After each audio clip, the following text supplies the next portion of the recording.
CRT की polity की पहले चैप्टर से स्टार्ट करेंगे हम लोग पढ़ने का, जिसमें मेन सब्जेक्ट है, मेन टॉपिक्स है राजनीतिक सिद्धांत, स्वतंत्रता, समानता, सामाजिक न्याय, अधिकार, नागरिकता, राष्ट्रवाद और धर्मनिरपेक्षता। तो इसमें सबसे पहले हम लोग राजनीतिक सिद्धांत के बारे में देखेंगे, जिसमें पहला टॉपिक हमारा आता है प्रीएम्बल यानी प्रस्तावना या उद्देशिका जिसे बोला जाता है। हम लोग अपने पहले टॉपिक भारत के संविधान के उद्देशिका के बारे में जानते हैं। इसमें पहले हम उद्देशिका को समझते हैं, क्या लिखा हुआ है उद्देशिका में। तो हम भारत के लोग भारत को एक संपूर्ण प्रभुत्व संपन्न समाजवादी पंथनिरपेक्ष लोकतंत्रात्मक गणराज्य बनाने के लिए तथा उसके समस्त नागरिकों को सामाजिक, आर्थिक, राजनीतिक न्याय, विचार, अभिव्यक्ति, विश्वास और धर्म और उपासना की स्वतंत्रता, प्रतिष्ठा और अवसर की समता प्राप्त करने के लिए तथा उन सब में व्यक्ति की गरिमा, राष्ट्र की एकता, अखंडता सुनिश्चित करने वाली बंधुता बढ़ाने के लिए दृढ़ संकल्प होकर अपनी इस संविधान सभा में तारीख 26 नवंबर 1949 को यथा द्वारा इस संविधान के अंगीकृत, अधिनियमित और आत्मर्पित करते हैं। हम लोग एक एक पॉइंट को समझेंगे, जिसमें है पहला लाइन है हम भारत के लोग भारत को एक, इसमें हम भारत के लोग से तात्पर्य है कि भारत के लोगों से के नाम से शुरू हुआ है संविधान और इसी की शक्ति का अंतिम स्रोत भारत के नागरिक हैं, यानी भारत की जनता है। भारत के संविधान के निर्माण भारत की जनता द्वारा चुने हुए प्रतिनिधियों के द्वारा हुआ है।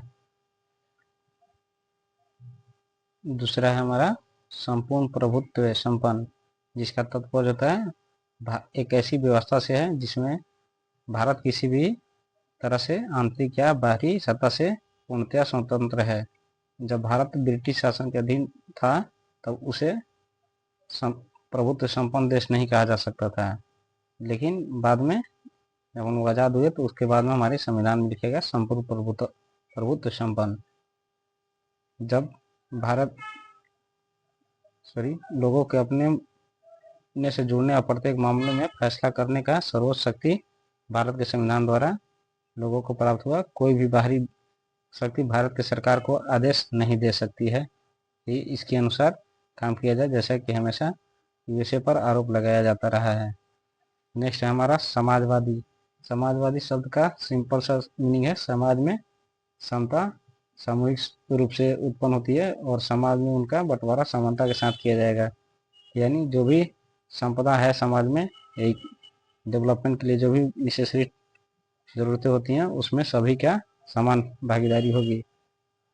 सरकार जमीन जैसे उद्योग धंधों के अधिकारों से संबंधित कानून इस प्रकार बनाया गया कि सामाजिक और आर्थिक समानताएं कम हो। प्रस्तावना में यह शब्द का प्रयोग संविधान में समाज सेवी यानी समाजवादी दर्शन को सम्मिलित करने के लिए किया गया है।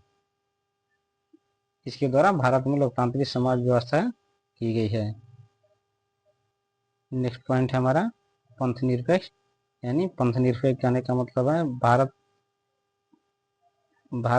हमारा पंथ निरपेक्ष है, यानी भारत राज्य का कोई भी एक राष्ट्रीय धर्म नहीं है, यह सभी धर्मों से विमुख है।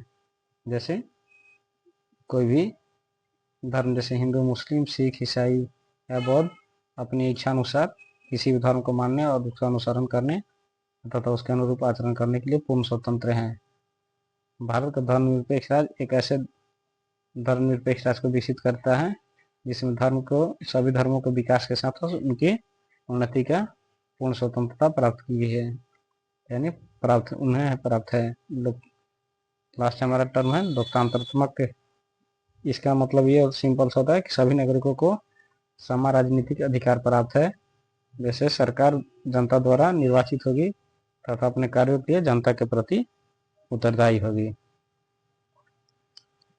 विधि का शासन तथा कोई भी स्वेच्छाचारिता पूर्ण आचरण नहीं कर सकेगा, यानी कोई भी सरकार अपने स्वेच्छानुसार कोई भी आचरण नहीं कर सकेगा, यानी मनमानी नहीं कर सकता है या कर सकती है सरकार। नेक्स्ट है हमारा गणराज्य। गणराज्य का तात्पर्य है कि इसका राष्ट्र का सर्वोच्च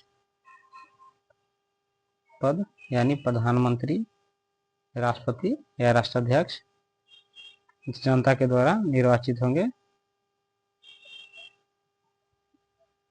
राजतंत्र में इस तरह की व्यवस्था नहीं देखी जाती है, जैसे हमारे ब्रिटेन में इस तरह की पद्धति नहीं है, जहाँ पर सर्वोच्च पद यानी राजा वहाँ के वंशानुगत क्रम से आते हैं, जबकि गणराज्य वाले देशों में कोई भी प्रधान देश का वंशानुगत क्रम से नहीं आता है।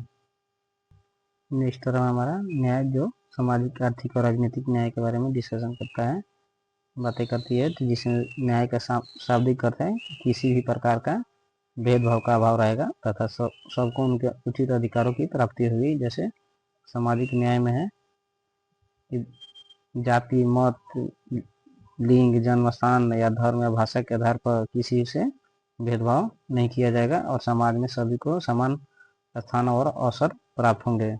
आर्थिक न्याय से मतलब है कि किसी भी व्यक्ति से आर्थिक कारणों के आधार पर भेदभाव नहीं किया जाएगा, यानी अमीरी और गरीबी से इसमें के आधार पर किसी से भेदभाव नहीं किया जा सकेगा।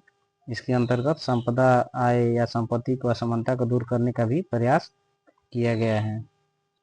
नेक्स्ट है हमारा स्वतंत्रता, जिसका अभिप्राय यह है कि सभी नागरिकों को समान रूप से इच्छा अनुसार धर्म पालन करने तथा अपने विचारों को स्वतंत्रतापूर्वक व्यक्त करने की स्वतंत्रता होगी। राज्य इन विषयों पर तब तक हस्तक्षेप नहीं कर सकता है जब तक दूसरे की स्वतंत्रता या अधिकार बाधित नहीं होते हैं। क्षमता का तात्पर्य है सभी नागरिकों को अपने प्रतिभा का पूर्ण उपयोग करने और बिना बाधा के या किसी हस्तक्षेप के अपने व्यक्तित्व के विकास का समुचित अवसर प्राप्त होगा। कानून के समक्ष सभी लोग समान रूप से ट्रीट किए जाएंगे। पहले से चली आ रही सामाजिक असमताओं को समाप्त करना होगा, जैसे छुआछूत का, ऊंच नीच का भेदभाव जो भी था, सती प्रथा जैसे कानूनों को, सती प्रथा जैसे कुप्रथाओं को दूर किया जाएगा। सरकार प्रत्येक नागरिक को समान अवसर उपलब्ध कराने का व्यवस्था करेंगे, जैसे आर्टिकल 39A में भी इसको पूर्ण रूप से दर्शाएगा कि यदि कोई भी अनप्रिविलेज लोग यानी दबे कुछ लोग जिनके पास आर्थिक संपन्नता नहीं है, जो कि किसी भी मुकदमे में अपने आप को न्यायालय में प्रस्तुत कर सके, उस स्थिति में सरकारें उनको आर्थिक सहायता मुहैया कराती है। इसका नेक्स्ट है समानता, किसी भी प्रकार का विभेद का विरोध करती है, यानी किसी भी तरीके के विभेद